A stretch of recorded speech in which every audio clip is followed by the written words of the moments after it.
Hey everybody, welcome to episode 69 of the Fiberista Files. Today is Wednesday, leap day, February 29th.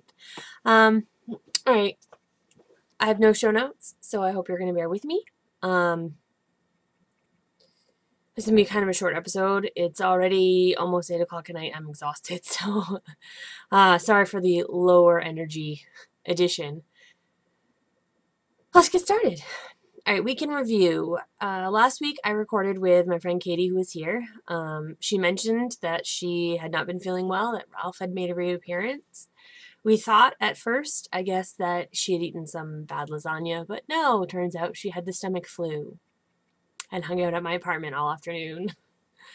By some miracle, I did not get sick. That's the closest I've been, I think, to somebody with the flu in a long time, and I don't get flu shots, so I was a little concerned, but everything worked out well. I didn't get as much done as I hoped, obviously. Katie had mentioned that too, but who cares? I get to hang out with Katie, and that's always a good day.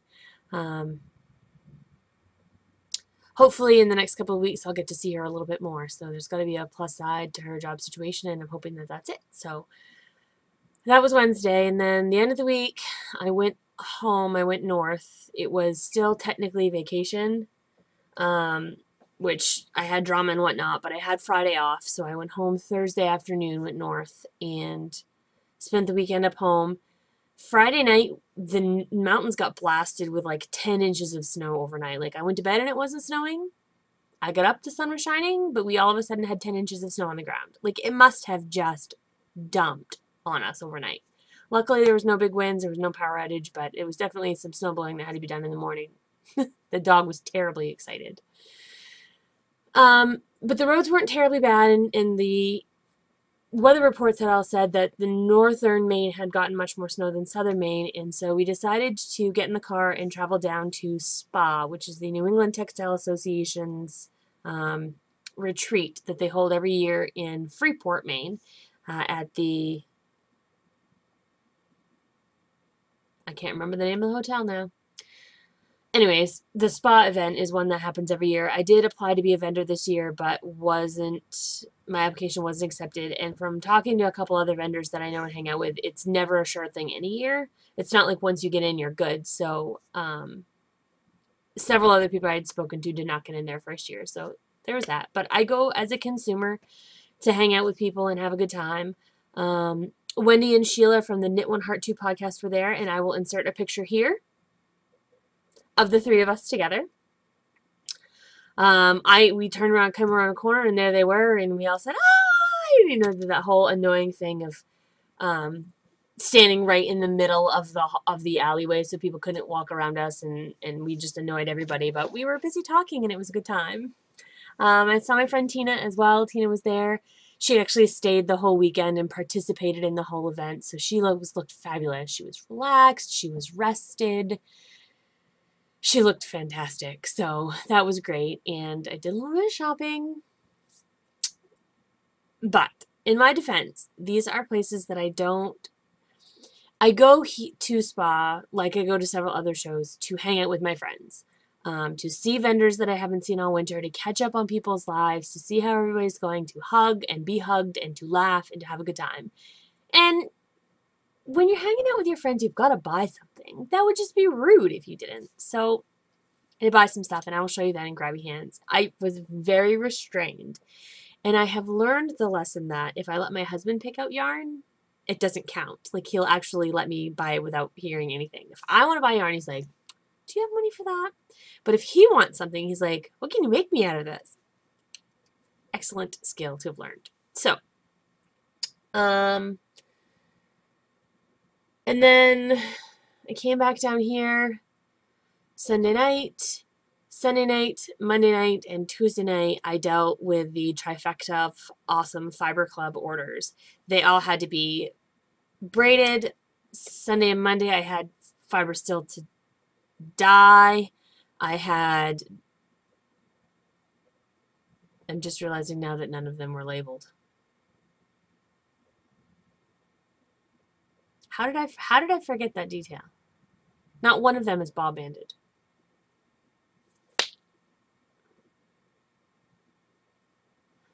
I knew I was forgetting something, and it has just occurred to me right now what that was. It says in the letter what the fiber is, but I will definitely be sending out some ball bands to people. This is how my week has been. I'm exhausted. It's my own self-imposed deadline, but it's because of the way that I had to be down here for the week and the timing of when the fiber got here and the calendar, just everything sort of conspired to make everything happen at the end of the month. So I wanted to get everything out, and I did, but apparently I overlooked one step.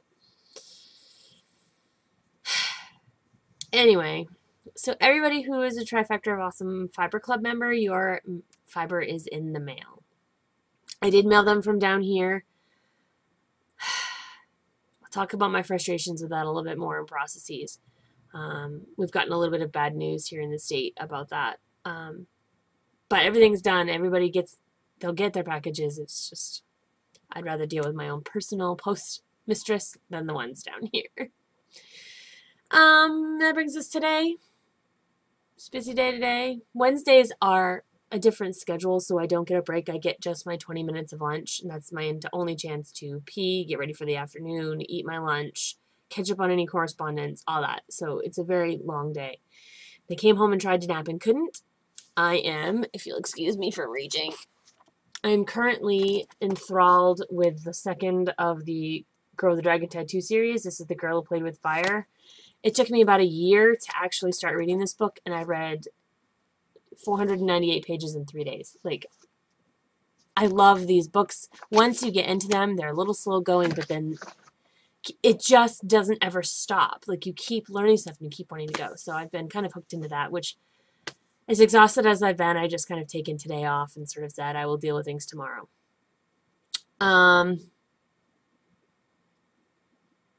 Knitting. I did about this much knitting this week. I worked a couple of rows on the sweater, but the sweater still needs to be transferred to bigger needles. I don't know why I haven't done that. I just haven't sat down to do it. So that didn't get a whole lot of progress. I finished the first set of increases, and I'm halfway through the second set. I didn't work on the mittens. And I didn't work on the Winter Birches mitts, but I have made some pretty significant progress on the My Wish shawl by Laura Linneman. I'm knitting this on US 5 or US 7. I think it's 5. US 5 or 3.5 millimeter needles. This is also, it's upside down, okay, because this is going to be the bottom edge of the shawl, but I have finished all of the increases in between the slip stitch. And I have done the 2 rows of knit 2 together yarn over eyelets. And you can just see I'm just starting the, let's see if I can show you a picture. There's a good one. Maybe I can show you. I'm just a couple of rows in to this piece down here at the bottom. So I'm almost done. I really was kind of hoping to get this done for the podcast, but then the Trifecta fiber demanded my attention, and so I couldn't do anything really about it. So I'm really ready for this to be done. I'm absolutely enjoying it. It does not, it's a well-written pattern. I still love the yarns. I'm enjoying the knit. I just want to have a finished object. I haven't had a finished object since January 28th, so it's been over a month since I've finished anything.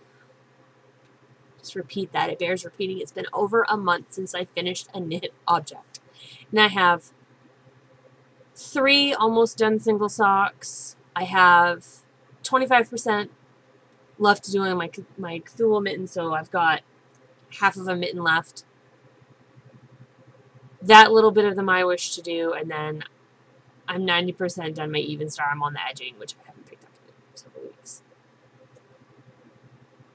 I have a bunch of what is it called, hose, half objects. I don't know why I haven't finished anything. Because I'm insanely busy, that's why I haven't finished anything. Not an excuse. I will be working on that, I promise you. Spinning. I have been doing a little bit of spinning. I'll come right back. Okay. I have been doing some spinning. I just grabbed the whole thing right off of the whole flyer off of my wheel. This is some, oh, hang on. It'll be easier to for you to see if I do that. This is a beautiful fiber that I received as a gift. Stop focusing on my gray hair and focus on this flipping fiber, would you? Okay, so this is some really lovely fiber that I've just started to spin. It is, oh, I don't know where to put that. What are you, stop moving. It is vintage pearls from, I'm going to butcher this probably, Dunedin, New Zealand. It's hand-dyed fiber from vintagepearls.co.nz. There's the label, there's New Zealand. This is 80% New Zealand merino and 20% silk. It's 23 micron merino, which is a fine merino. And I can't honestly read, I think it says that the color is Inbit, I-N-B-I-T. It's really hard with this font to tell whether it's IRB or INB. But if you look at the N in addition, I think it's called Inbit. And I have no idea what that word means.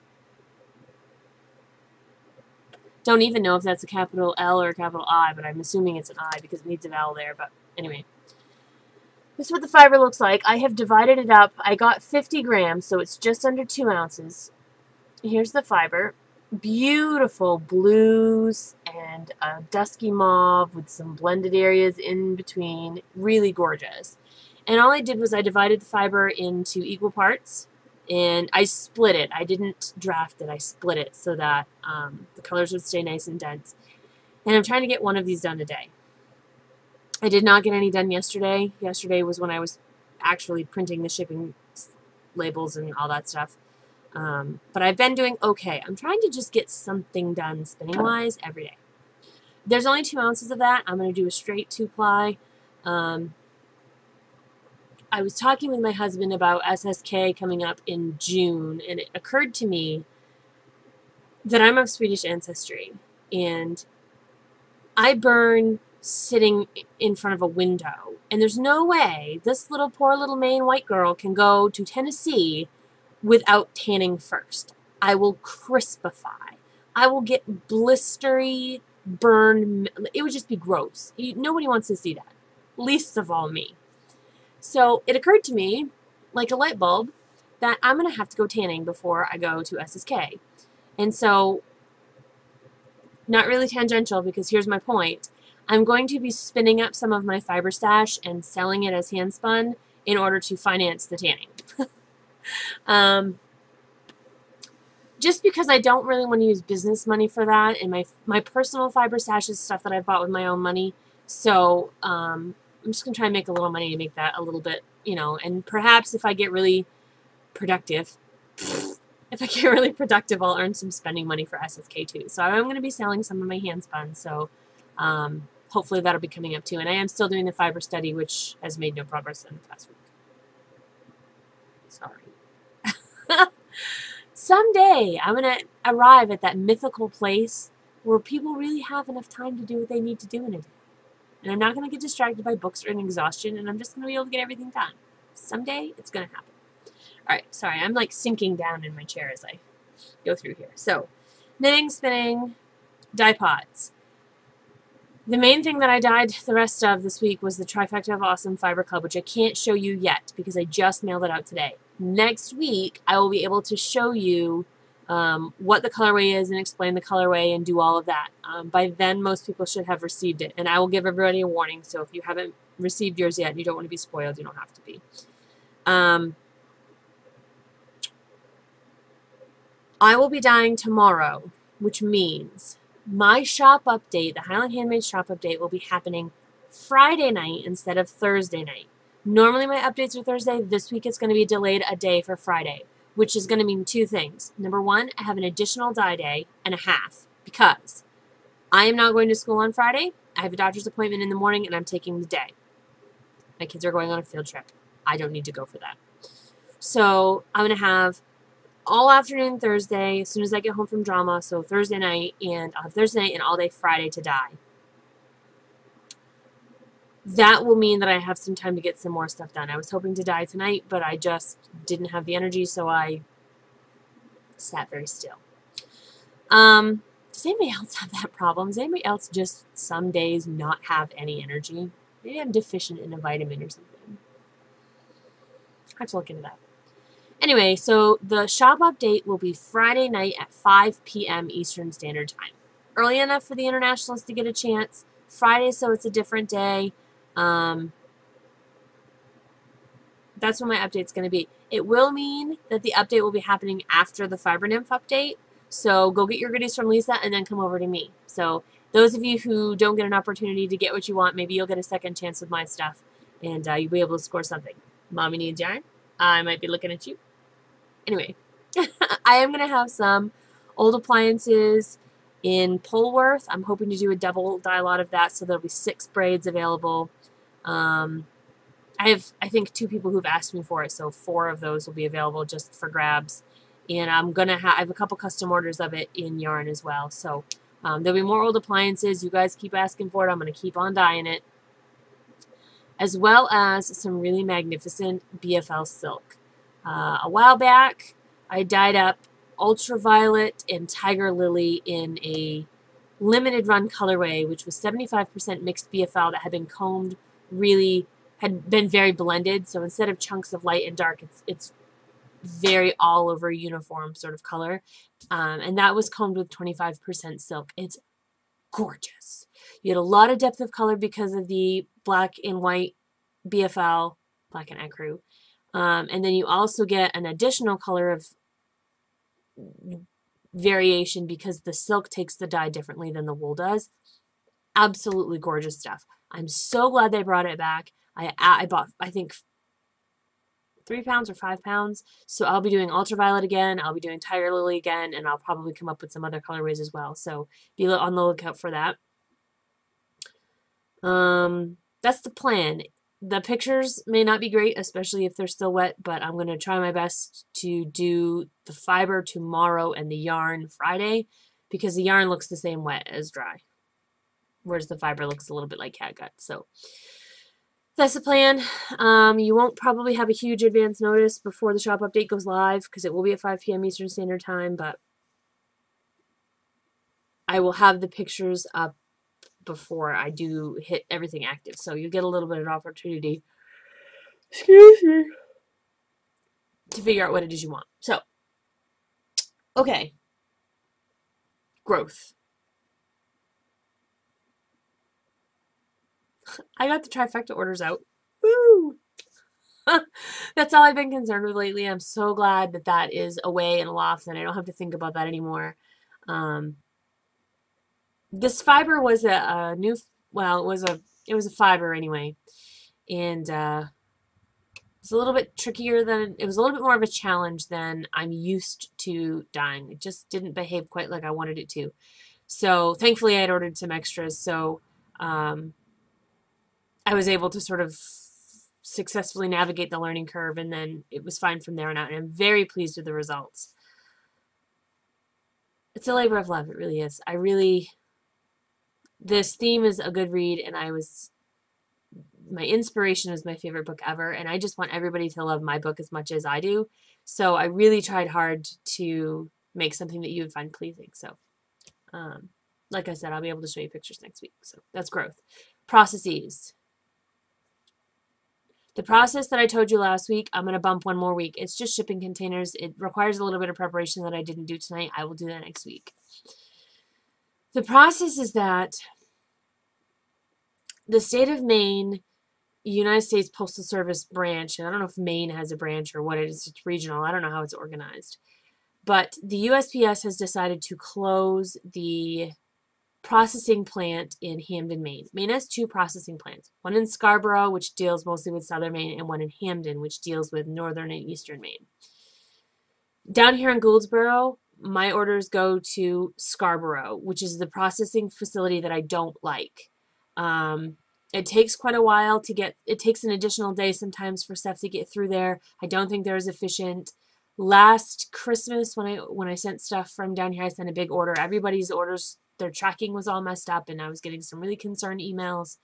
I never have that problem when I send from home in Brownville. And it's because I think not only do I have an excellent postmistress up there, But all of those orders go to the Hamden processing facility.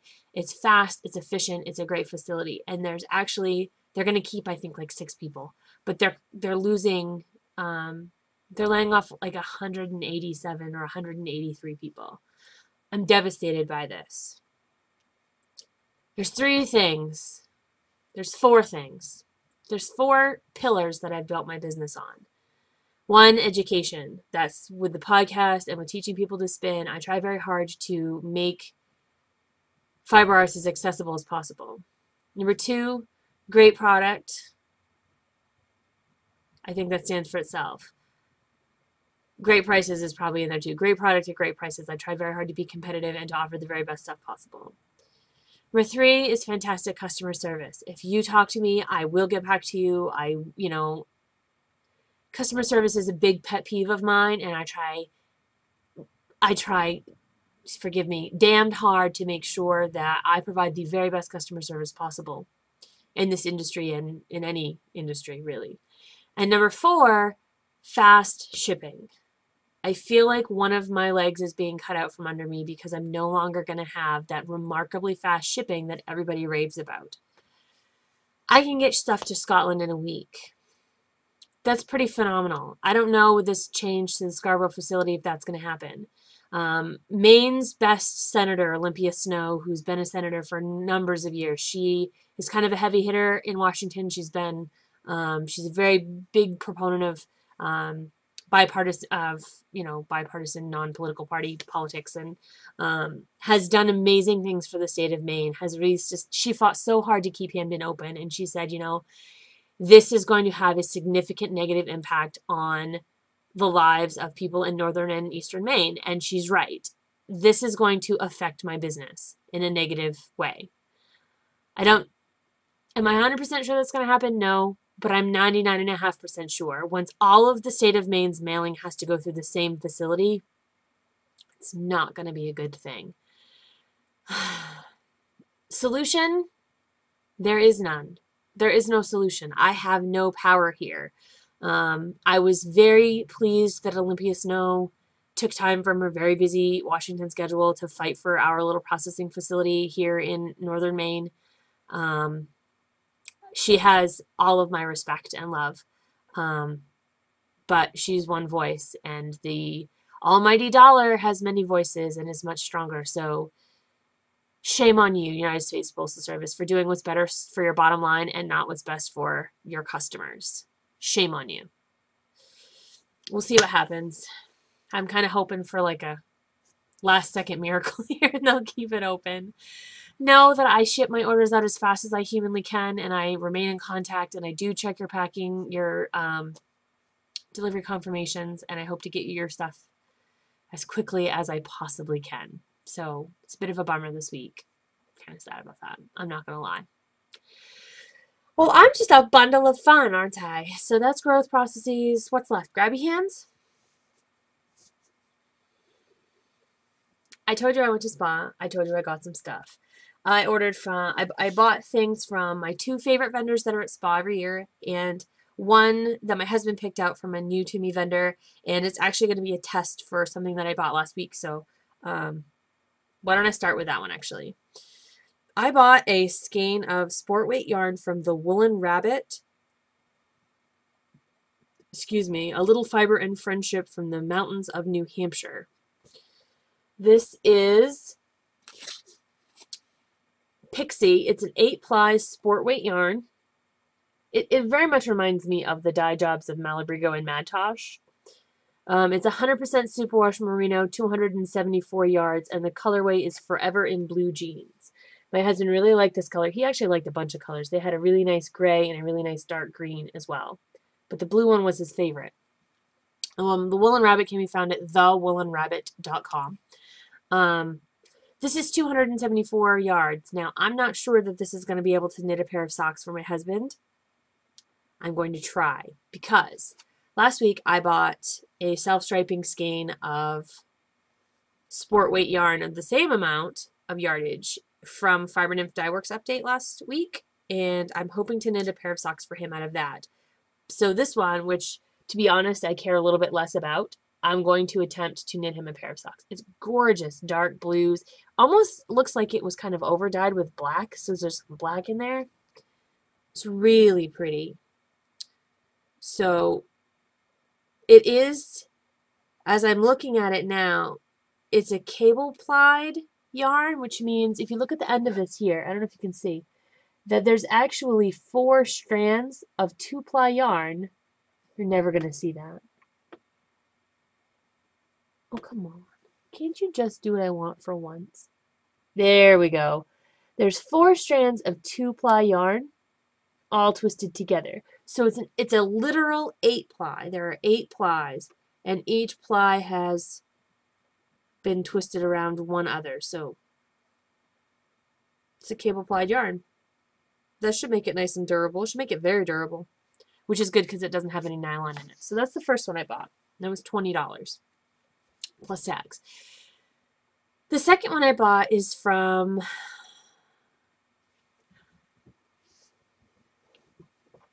Mad Color Fiber Arts. You have seen Mad Color Fiber Arts before. I'm going to show you the tag here before I tell you about the yarn. Mad Color Fiber Arts. Oh, come on. Oh, my camera's pissing me off today. I love Mad Color Fiber Arts. The woman who owns it, her name is Heather. She's also from New Hampshire. She's amazing color sense. If you want progressively dyed fibers, go check out Mad Color Fiber Arts. It is Mad Color Fiber, E-R, not R-E, fiberarts.com. Maybe you can get that. There, madcolorfiberarts.com. That's her website. The woman has got bright down to a science, and her fiber booth is always so packed and so full. She just is amazing, and she has a lot of energy, and she's funny and fantastic. And I bought a skein of lace from her. This is Bliss. It's 800 yards and 4 ounces. It's a single ply of superwash merino. It's a lace weight single ply of superwash merino. Look at that color. So beautiful. So dark and saturated. Just freaking amazing. The colorway is It's Just a Flesh Wound. Any fiber artist who quotes Monty Python in your colorways, automatic buy. So I loved this. I thought it was beautiful. I think it's going to become an Abbey, which is not an Abbey. Abbey? In my Ravelry queue, I have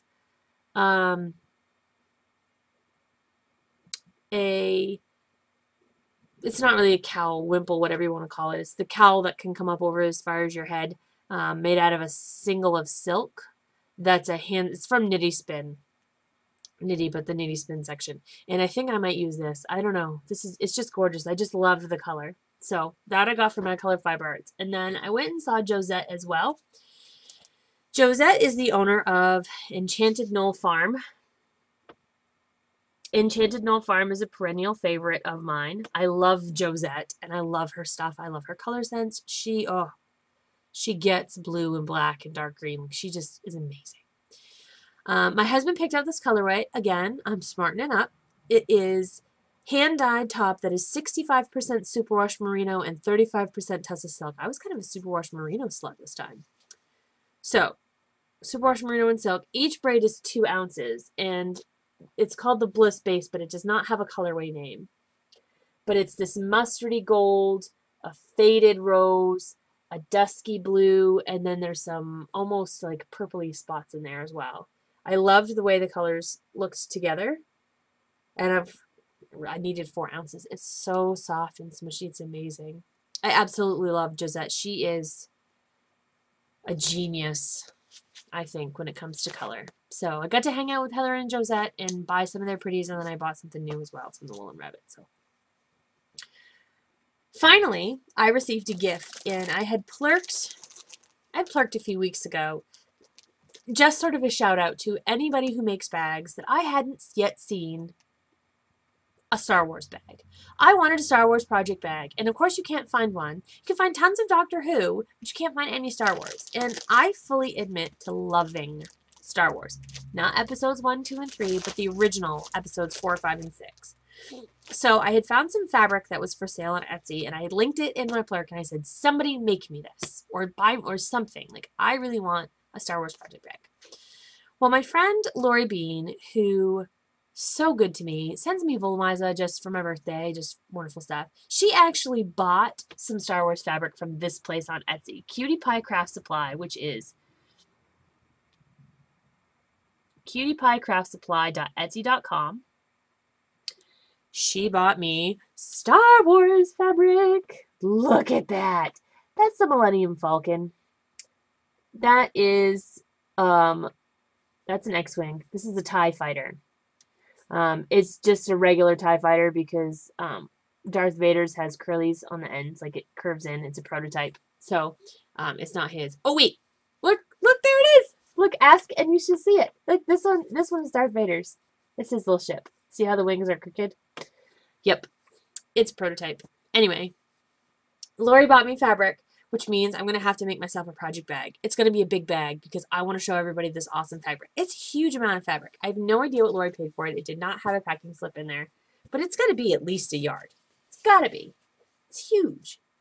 Very vintage feel. I frigging love it. I'm so unbelievably excited. If I have fabric left over, which I'm sure I will, I may make a pillowcase just so I can sleep with it.